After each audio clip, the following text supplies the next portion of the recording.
Barbara Fagan. I'm 58 years old. I live in Metairie, Louisiana. It was May 26th, 1987. Almost 39 years ago. I was, I believe, about 19 years old when this happened.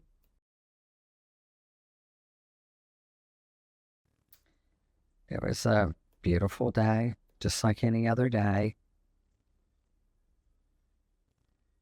Doing housework, taking care of my 5-month-old son. And my husband asked, "Hey, would you like to go somewhere?" And we said, "Okay, we can get away for a few days." And he worked for the airport, so we could go anywhere we wanted. All we had to do was pay the taxes. So he called the airport to see what flights were leaving, where they were going. And we thought it would be nice to go to the beach and get away for a few days. And he said, "There's a plane leaving in a couple of hours, and it's going to Fort Lauderdale, Florida." And I said, "Okay, I'll pack a bag." And my son was 5 months old.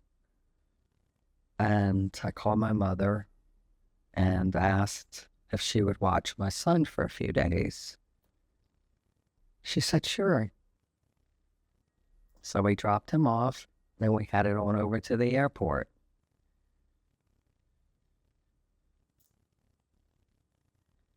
And when we got there, I just figured we were going to get on this big airplane. But we had to walk outside and walk to the plane, and it was a small little plane. We went in the plane, and I noticed they had single seats on the left side and double seats on the right side. And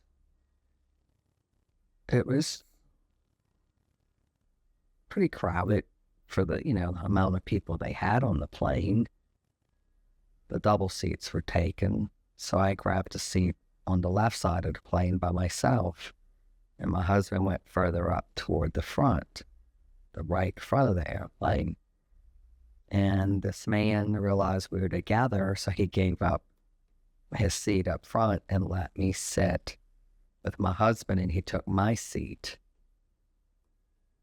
And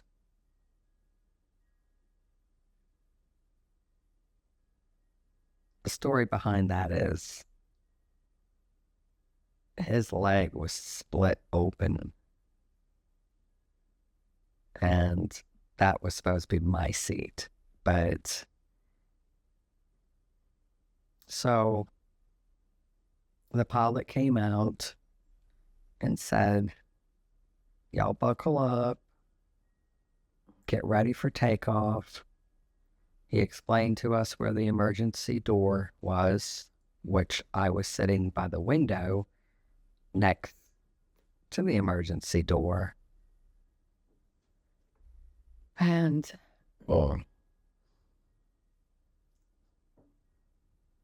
we buckled up, got ready for takeoff, and the plane started shaking. And then it stopped, then it started shaking. And I looked at my husband, I said, "Well, is that normal?" Because that was my third time on the plane. And he said, "Yeah, it's okay, don't worry about it, everything's okay." And then it started to shake more. And then the engine started killing and turning on and killing, and all these sirens and beeping noises and flashing lights.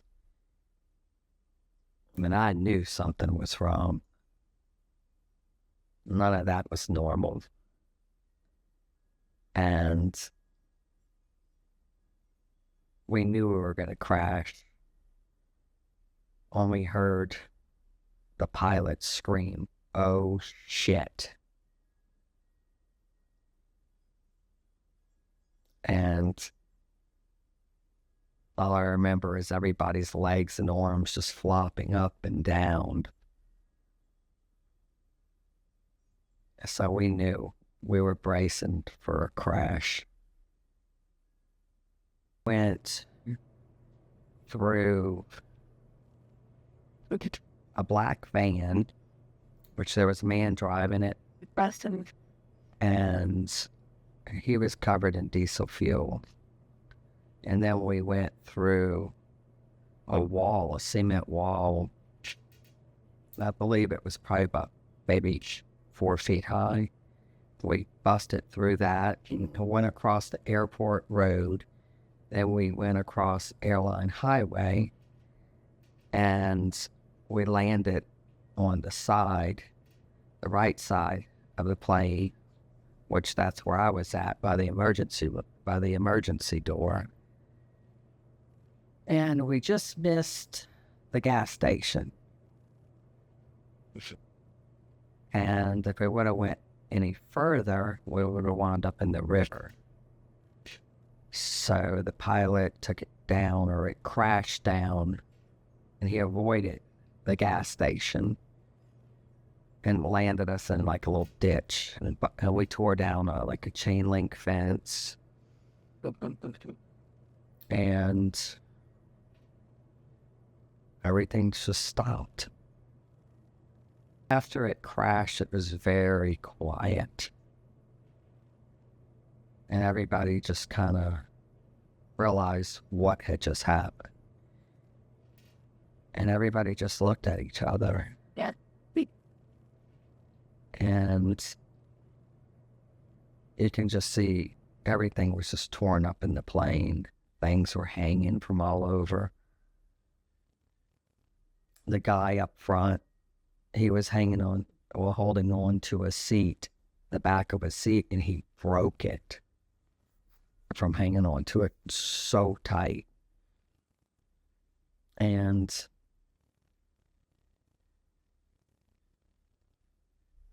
I remember a man screamed, "Get me out of here. It's going to blow up." And that did it. Everyone was trying to scramble who could move. There was a couple people who couldn't move. They just sat there. And there was a hole on the left side of the plane toward the front.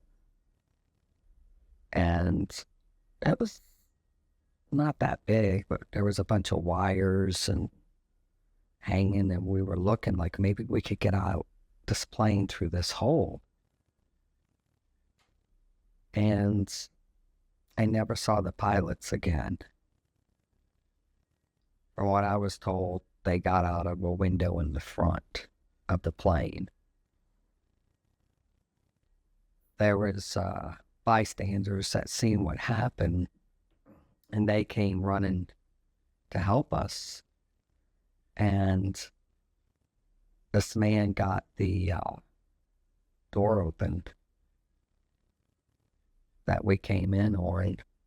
He got it open, and he hollered for us to come so he could get us out, because everybody thought it was going to blow up. We were all covered in diesel fuel. And he just pulled us out one by one. And it was a long way down that you had to get down, because the plane was on its side. And people were there helping us, strangers just there to help us, even though they had no idea if that plane was going to blow up at any time. Now that we live in Metairie, again, and hearing planes going over the house, and hearing them and wondering, are they going to crash into this house? Because anything is possible. I would say just knowing you almost died and left your family behind.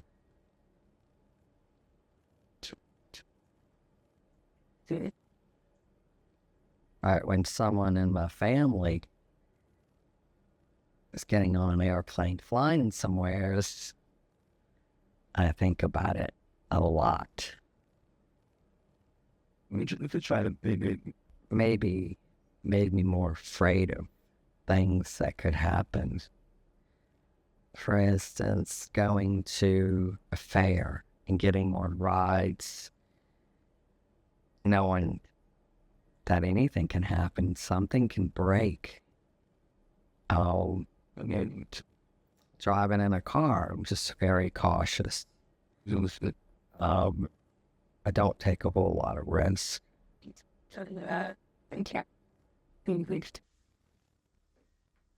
Well, I don't like heights. It's been 39 years and I've never gotten on an airplane again. Probably never will. Even though the chances of it happening to me again is probably really slim, but I can't bring myself to getting on a plane again. Well, I've always been close to my family. And I would say, don't take your family or anyone for granted, because your life can change in an instant.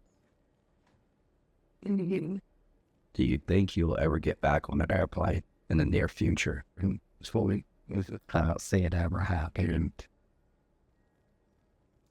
Because if it was going to happen, it would have happened. It would have already happened, and it will be 39 years in a couple of weeks. That's my mom. I've heard this story before, quite a few times actually. But hearing it this time and making this documentary made it hit harder for me.